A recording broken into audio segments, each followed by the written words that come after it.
Lynne White and Jackie Guzda, who's a media professor at Western Connecticut University. I mean, first of all, we know that people even in New York State and upstate New York have been arrested for planning to provide material support, planning to buy guns to attack people.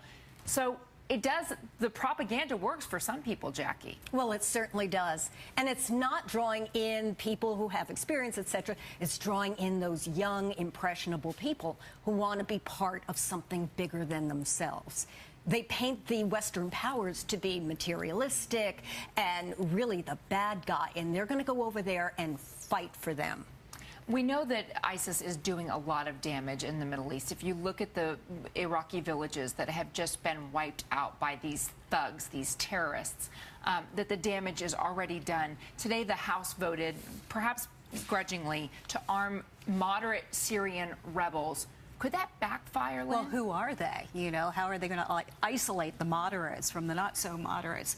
I think what you're seeing here is a new kind of war. It's going to be more one of surveillance, power from the air, and maybe some boots on the ground, but those will be special ops. And that's the kind of war that this president has been waging on al-Qaeda, and successfully in some places. But see, here's the problem. The kind of rhetoric that we hear now, no, we're only having advisors. We're only putting them in to assist the people who are already there fighting for us. That's the same kind of rhetoric that we heard for Vietnam. We only had advisors. And inch by inch, it crept up until we were involved in this horrible struggle. Evan Coleman, who operates as a terrorism analyst for NBC News, has said that ISIS was already operating in Syria when the United States decided to help rebels against Bashar al-Assad's regime. They wanted to see Assad's regime. And that's part of the problem, that ISIS has gotten its hands on weapons, and now it's using those weapons against innocent women and children, civilians throughout Iraq and Syria. If you're going in and you're arming moderate Syrian rebels, some of these groups have questionable human rights records, and that conflicts with existing rules on the book in Washington, D.C. How does that work? Well, they've got all this money now from everything that they've toppled. And the problem is that, you know, woulda, shoulda, coulda, we should have thought about this sort of thing before we went to Iraq. This did not exist. ISIS did not exist. Now that it does, and it's our boogeyman of the moment, how do you deal with it? Again, I think you're going to see this new kind of a war where you're going to see drone attacks. You're going to see the so-called people that they think they can trust given money and arms, and what's that going to do in 10 years from now? Yeah. Not so much good, possibly. So we look and see what's effective on that front.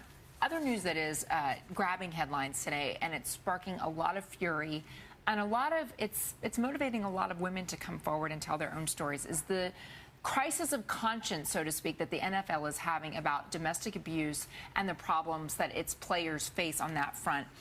Just today, Arizona Cardinals running back Jonathan Dwyer was arrested following an incident with his wife. Ray Rice, as we know, is on indefinite suspension, but a dozen other players still playing have been arrested for domestic violence. That's according to a USA Today database.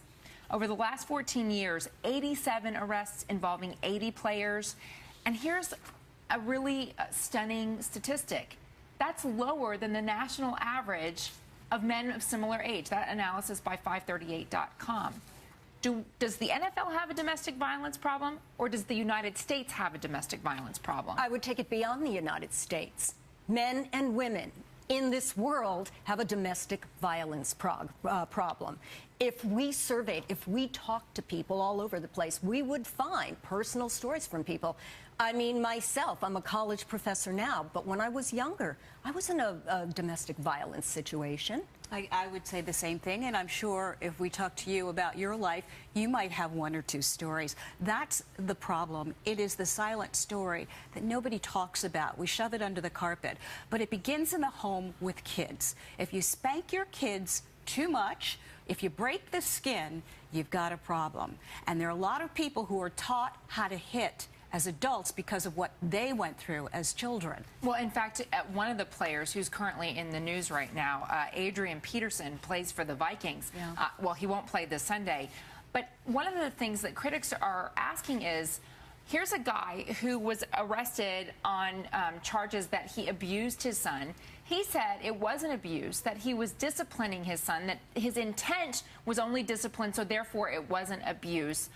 But we're not seeing the same level of criticism. You have all these groups who are standing up and saying it is wrong for grown men to hit grown women, and it becomes more of a controversy when you're talking about grown men hitting small children. See, I think it's visceral. I think that we saw that tape, the Rice tape, and it, no pun intended, hit us all in the face. We all felt the pain of his wife, and then we all reacted, and suddenly the NFL is playing catch-up, and they're reacting. But when you hit a kid, it's your child, it's in your home. Does the NFL have the right really to tell you how to discipline your own child? If that child is hurt, if there is a domestic abuse, call me to the authorities about that child, yes, because then it becomes an issue in the courts. What we're seeing as well is some of the sponsors standing up and saying, hey, look, we're distancing ourselves from the NFL. We know, for instance, that Wheaties, Nike, Radisson, they've all thrown in the towel on Adrian Peterson. Anheuser-Busch spends $1.2 billion as a sponsor for the NFL. Here's its statement. We are disappointed and increasingly concerned by the recent incidents that have overshadowed this NFL season. We're not yet satisfied with the league's handling of behaviors that so clearly go against our own company culture and moral code. Is that what it's going to take to make the NFL stand up and see the light of day? It's going to be the sponsors beginning to withdraw their support? Well, you just said Adrian Peterson does not understand that his actions are classified as abuse. He doesn't understand the ramifications on his son and how his son is going to grow with those scars on his psyche, let alone his body. So I think there's a silver lining in both these cases, that domestic violence and violence towards children now are getting a big play, and that's a good thing. Should Roger Goodell resign? Should he be forced out? I think that the NFL needs to clean house on some level. I don't think you're going to see it at that level. But certainly the policy needs to change when it comes to domestic violence and what's acceptable and what's not. Yeah, there are no guidelines right now. I mean, not only the NFL, but all of the major sports. Well, okay, what about not even sports? You said you're a college professor. I mean, is it time for universities to stand up and take a stand on domestic violence? Is it time for big corporations? I mean, do we need to see NBC Universal taking a stand on domestic violence? Are we subjecting the NFL to a different standard than other organizations in the American The NFL is out there. They're face forward. And these are superstars. Yes. You know? No matter how much they say they're not role models, they are. And Rice, what, bench presses 300 and he's beating up his wife? That is abuse. He could be arrested for that in any state in this country. Lynne, Jackie, thank you very much. It's a great conversation to spark, and it's sparking conversation among women as well about why do you stay, when do you go, how do you protect yourself, and what's okay to accept in your own life.